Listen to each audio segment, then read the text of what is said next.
Está começando agora, o nosso convidado da semana é o sociólogo Daniel Moraes, que está aqui com a gente mais uma vez e hoje vai participar do comentário ao filme e ao livro Flores Raras. Daniel, obrigada mais uma vez pela sua presença aqui no programa, porque é sempre um prazer conversar com você e discutir essas questões que, nesse caso, atravessam a história de duas personagens importantes, né, na história da arte e no Brasil, que são a Lota de Macedo Soares, que é a arquiteta a quem é atribuída a obra do Aterro do Flamengo. Aliás, há controvérsia sobre isso, né, que você já até me falou como um bom carioca. E a Elizabeth Bishop, que é uma poetisa americana que veio para o Brasil e viveu aqui durante 15 anos, foi companheira da Lota. Bom, eu falei que há uma controvérsia porque no Rio de Janeiro vocês conhecem o Aterro do Flamengo como obra do Burle Marx, exatamente, isso. Eu até tomei mais conhecimento sobre isso com a leitura do livro, né, que é o livro Flores Raras e Banalíssimas. Esse livro aqui serviu de inspiração para a obra do Bruno Barreto no cinema. Mas, na verdade, ele até diz que ele não fez uma obra baseada no livro, que foi uma inspiração no livro, mas tem muitos outros elementos que ele trouxe de pesquisa sobre a vida da Elizabeth Bishop. Mas aqui a presença do sociólogo Daniel Moraes é muito mais para a gente discutir a questão da relação homoafetiva entre Elizabeth Bishop e a Lota de Macedo Soares. E a questão que eu quero trazer aqui já de ponto de partida é sobre os papéis desempenhados pelas duas nessa relação. Para quem assistiu o filme, quem não assistiu, tem que assistir, vale muito a pena. Ou para quem lê o livro, Flores Raras e Banalíssimas, a Lota ela desempenha um papel masculino nessa relação com Elizabeth Bishop. Ela é símbolo de força, uma mulher determinada, é a provedora do casal. E a Elizabeth Bishop representa a figura feminina. Ela tem ali no casal a figura da fragilidade feminina e a dependência da Lota, né? Eu queria discutir com você, Daniel, exatamente como é isso. Será que realmente os casais homossexuais reproduzem essa lógica homem e mulher dentro de uma relação afetiva? Pois é, essa questão ela é bastante interessante, porque ao ouvir, por exemplo, você falando a questão da representação, do papel masculino, do papel feminino, eu acho que primeiramente nós devemos perguntar o que nós entendemos como papel feminino e como papel masculino, né? Então, num determinado momento, talvez nós identificamos, daquelas duas personagens da vida real, nós identificamos aquilo que nós atribuímos como masculino e como feminino. Então, na verdade, isso já é uma atribuição externa, né? Nós já categorizamos no outro aquilo que nós esperamos a partir de papéis sociais que nos são ensinados dentro de um modelo historicamente instituído. Que não é uma questão ontológica. Não é natural, não tem uma espontaneidade, né? Não é algo em si mesmo.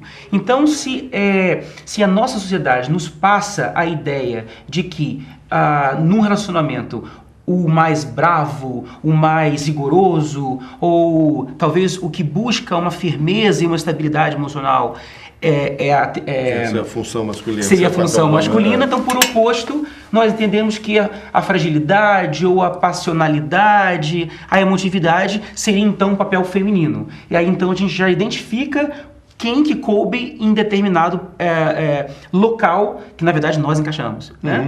Porque não necessariamente numa esfera de afetividade, de relacionamento a dois,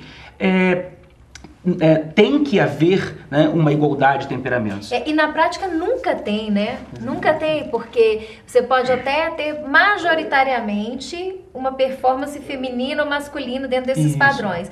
Mas acaba que na divisão no próprio relacionamento, aquilo que é tradicionalmente tido como hábitos masculinos ou como tarefas masculinas, quem faz é a mulher, e vice-versa. Né? Mas eu acho que é o papel, e até te convidamos hoje de novo, né, porque você deu uma aula, Daniel, fabulosa lá no doutorado da PUC, né, sobre essa questão.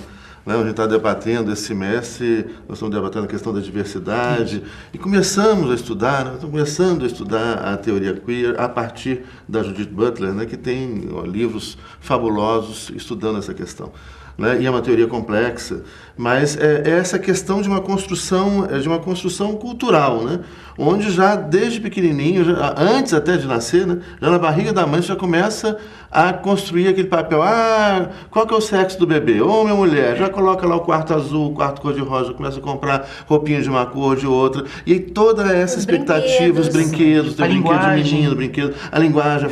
E onde você começa já a construir um papel, né, um roteiro, para aquela pessoa que ainda nem nasceu e já está com um roteiro ali estabelecido. E quando nasce, tem que se enquadrar dentro daquilo, e que é feito de uma forma muitas vezes violenta, né? E com repercussões graves para a vida de todos nós, né? Então eu acho que é frisar isso para o telespectador, né? Como que isso é uma construção cultural, né? Homem e mulher é uma construção cultural, e o que é ser homem ou ser mulher são construções culturais. Eu né? vou emendar esse seu comentário numa pergunta então para o Daniel, que é o seguinte: como hoje os movimentos LGBT tratam essa questão da homossexualidade?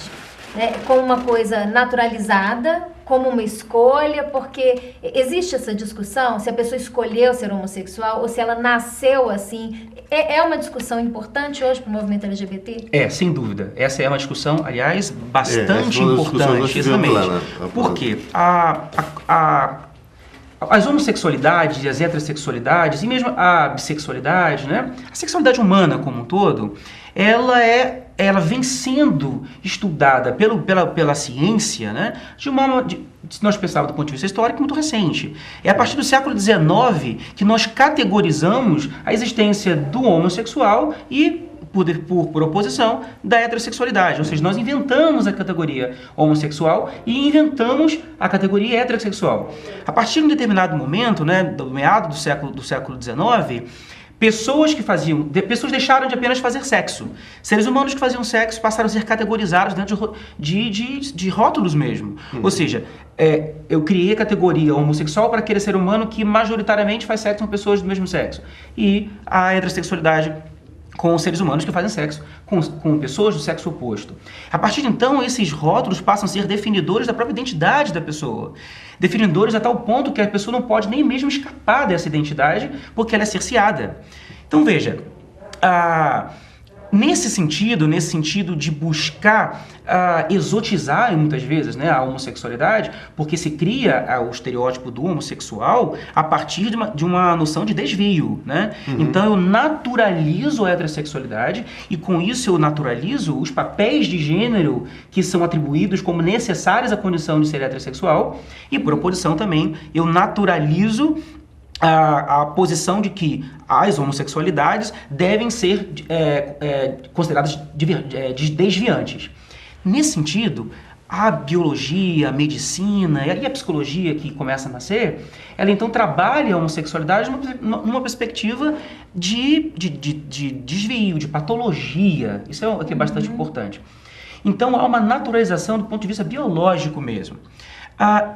Ao longo do século XX, quando vai se reforçando as lutas por emancipação no movimento LGBT, no caso LGBT, nós entendemos como uma linguagem recente, né? Até porque no início do século XIX, no final do XIX, início do XX, não se utilizava essa linguagem LGBT, né? E vamos explicar para o telespectador o que é o LGBT, que a gente está falando disso aqui com uma certa naturalidade, mas pode ser que o telespectador não saiba o significado, né? Então, o LGBT é uma sigla que está crescendo mesmo, e o objetivo é que ela cresça mesmo. Porque o objetivo é gerar visibilidade àqueles grupos que são historicamente marginalizados e invisibilizados. Então L é o L das lésbicas, G dos gays, B dos bissexuais e T, né, das categorias dos transgêneros ou das pessoas que são transgêneros, né, que envolve travestis e transexuais. Então, que a sexualidade ela é ampla mesmo, né? Sim, sim. E nessa perspectiva de luta por direitos, né, dessa comunidade que nós estamos nos referindo, ao longo do século XX, a militância passa, essa militância, né, que busca direitos iguais, que busca proteção, busca cidadania, ela passa, muitas vezes, por um discurso de defesa, alegando a naturalidade da sua condição de homossexualidade. Na verdade, em oposição ao discurso da conduta desviante. Exatamente. Né? Para justificar que eu não sou desviante, eu nasci assim, Exatamente. acaba naturalizando também. Que não é. Pois para é. ser naturalizado. Esse é o ponto central, né, da discussão. Pois vamos chegar Essa até aí ele. Qual é a questão subjacente a essa discussão? Por que uma parte significativa da militância em todo o mundo ocidental trabalha com essa discussão que muitas vezes recorre à naturalização das homossexualidades? Porque, de fato, não se trata de uma opção consciente. Ninguém faz opções conscientes, é impossível, ainda que se queira, no limite da consciência, fazer opções por afeto, desejo sexual ou condições sexuais, essas opções não podem ser materializadas de forma efetiva nas nossas vivências, né? Porque elas são espontâneas. O amor, o afeto surge de maneira espontânea e não controlada. Se fosse controlável, né, as angústias humanas teriam terminado, né? Tá fácil, não existiria Vou mais amar, agora não amo mais. Estava fácil, mas estava sem graça Agora, também, né? tá. Estava muito mais sem graça. Exatamente. E em função de haver brutal repressão às homossexualidades, nós sabemos, o parágrafo 175 vigorou até os anos 90, né, na Alemanha, que era um parágrafo que condenava criminalmente a homossexualidade. Mesmo nos Estados Unidos, foi também nos anos 90, se não me engano, 94, que cai as leis estaduais, né, que penalizavam as relações homossexuais, mesmo no ambiente doméstico, né? Então, há um histórico de repressão, não somente pela via do direito penal, do Estado, de modo geral, no seu aparato jurídico, como da ciência e das ciências né, da psicologia e das áreas médicas, que buscavam tratar a pessoa entendida como homossexual. Em 1949, um médico português, inclusive, ganhou o Nobel de Medicina pela uma técnica revolucionária que era fazer lobotomia em homossexuais, né? Essas lobotomizações foram feitas até 1981, em países nórdicos, né? Então, qual é a justificativa dessa perseguição mesmo às experiências homossexuais? É a justificativa de que eu estou ajudando as pessoas a se consertarem.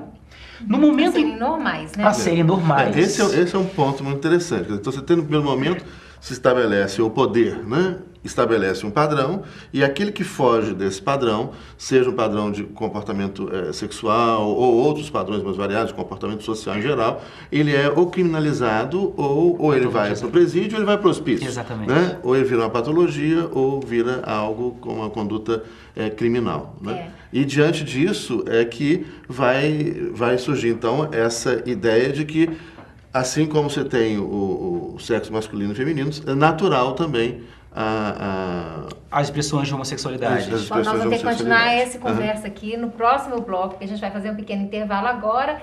No próximo bloco a gente continua discutindo se a homossexualidade é uma questão natural, é uma escolha. Esse papo ainda vai render aqui. Acompanhe a gente.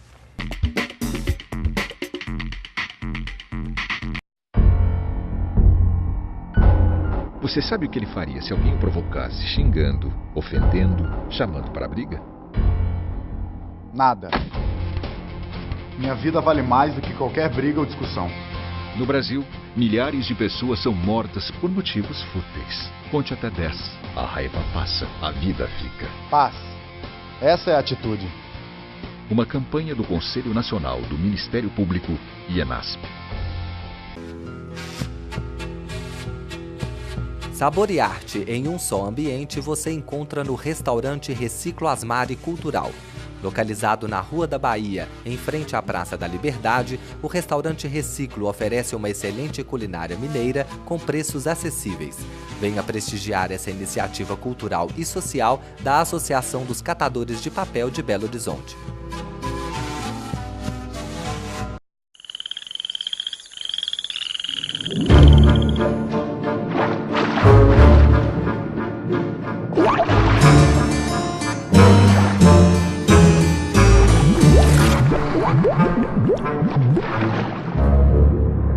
As drogas são uma armadilha. Você sabe disso.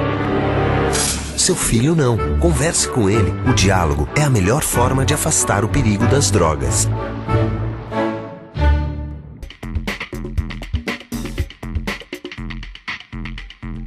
Contraponto está de volta no programa dessa semana. Nós estamos recomendando o filme e o livro Flores Raras.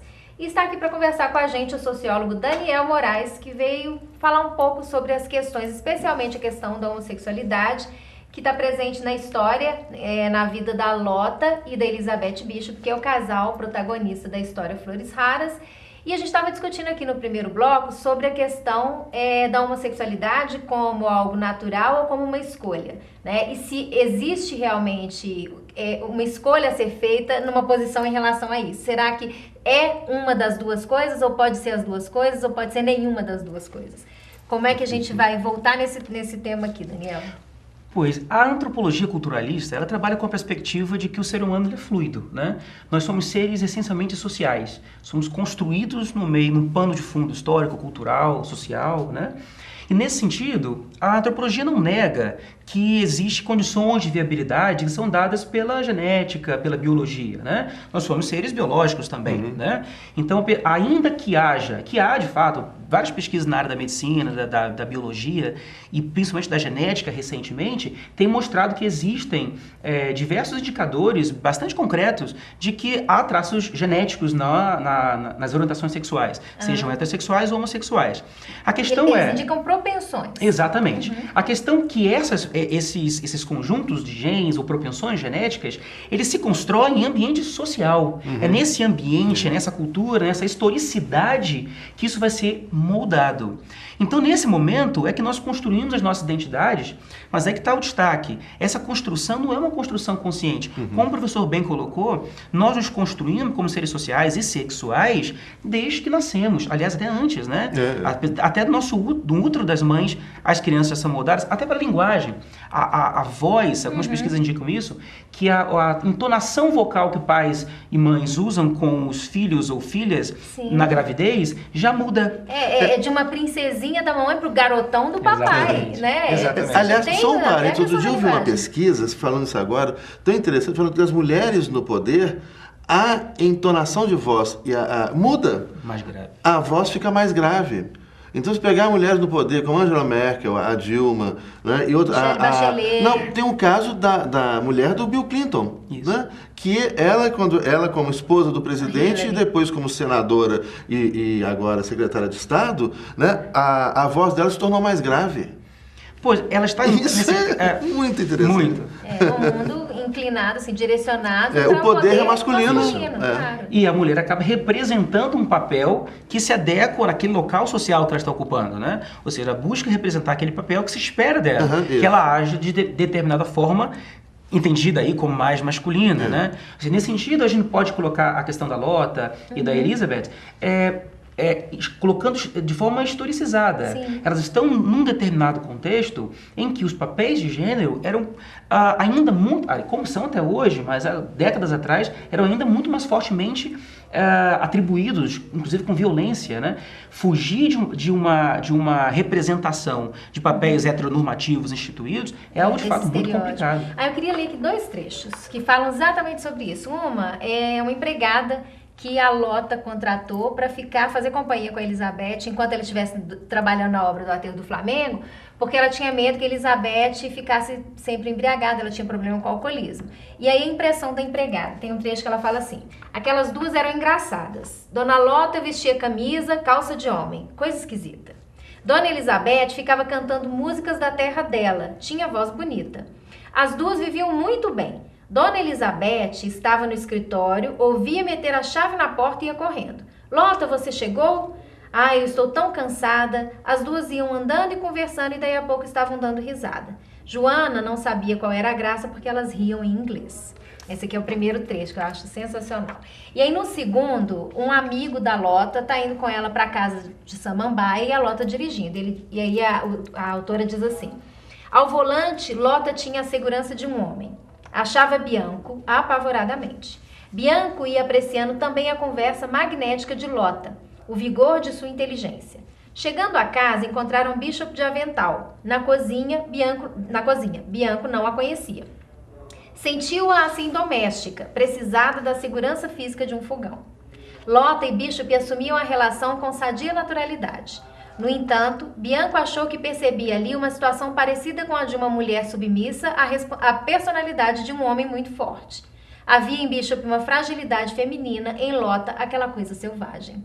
Né? Daniel, uma pergunta. É possível a gente superar? Porque aí a gente vê claramente uma lógica, uma descrição machista, binária de subalternidade, né? Quer dizer, onde que marca essa modernidade? Sim. A Lota né? chamava Elizabeth de Cookie.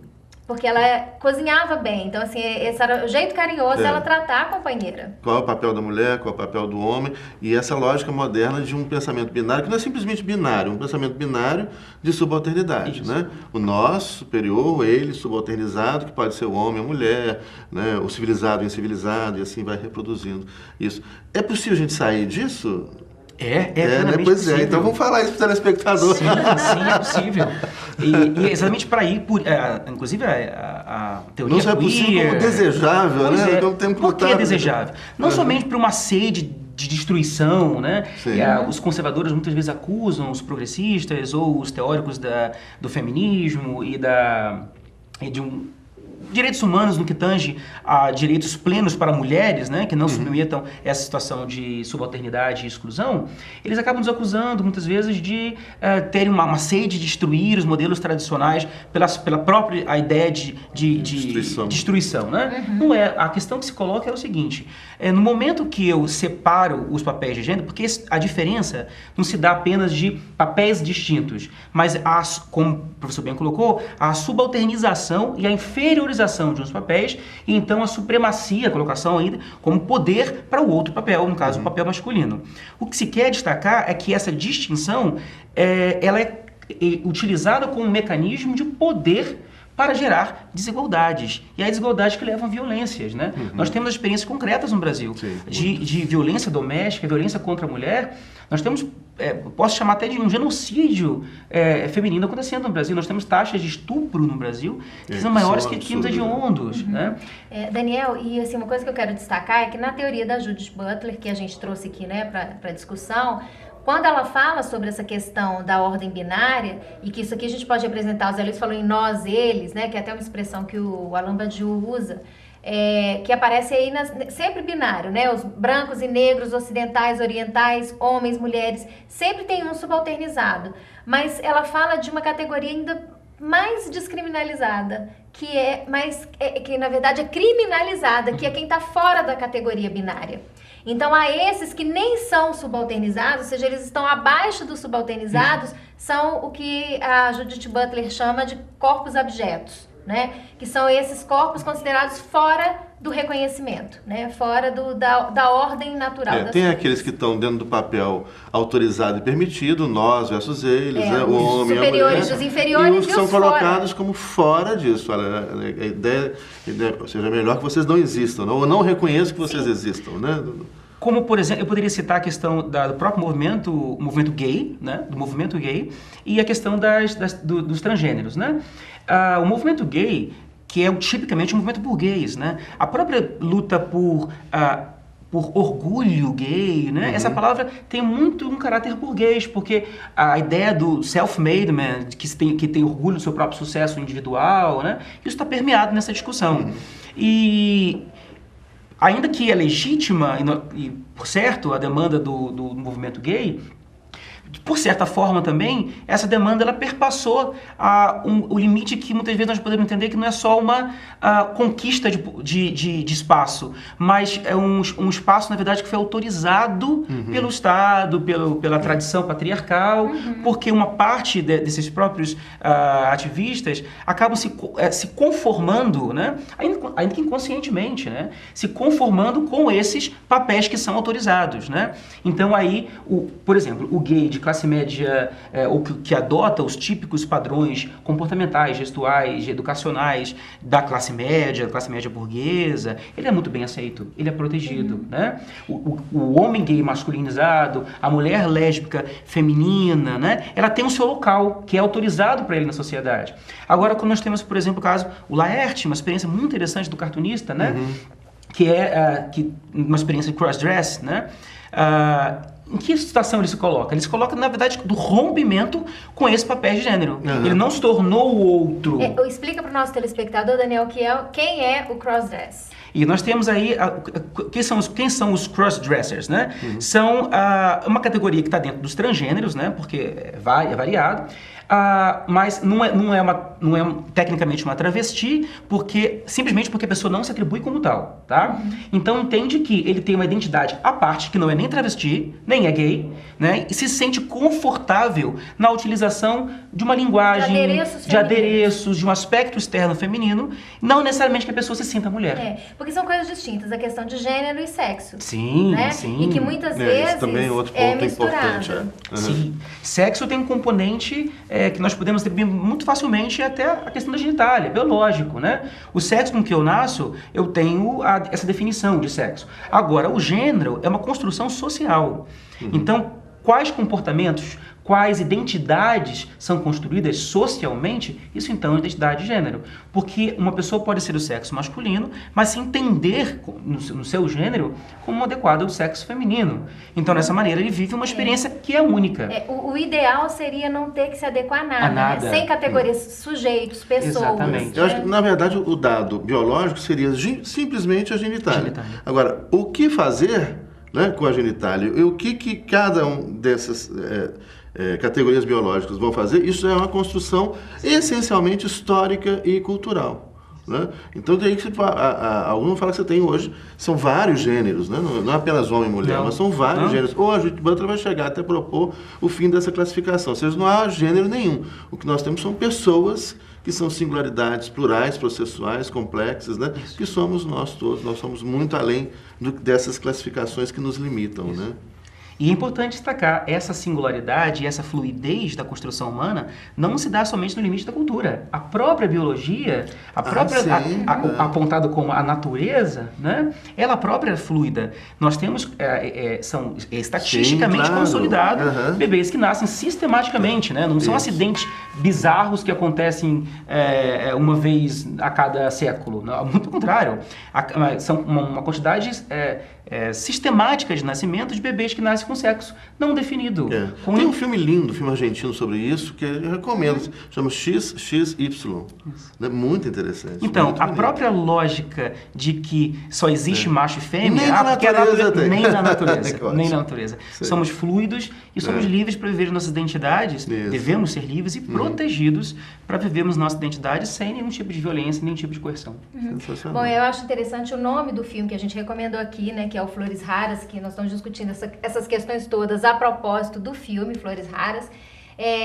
Esse nome é uma referência a um quadro feito pelo Carlos Leão e que presenteia a Lota com esse quadro, onde ele desenha a figura das amigas dela e cada uma como se fosse espécie de uma flor, e ele chama de Flores Raras, né, fazendo alusão a um grupo que é um grupo seleto de mulheres da elite carioca da década de 50, né, final da década de 40 e ali a década de 50, mas eu acho que essa discussão aqui, talvez a lição que a gente tire disso é que toda flor é rara.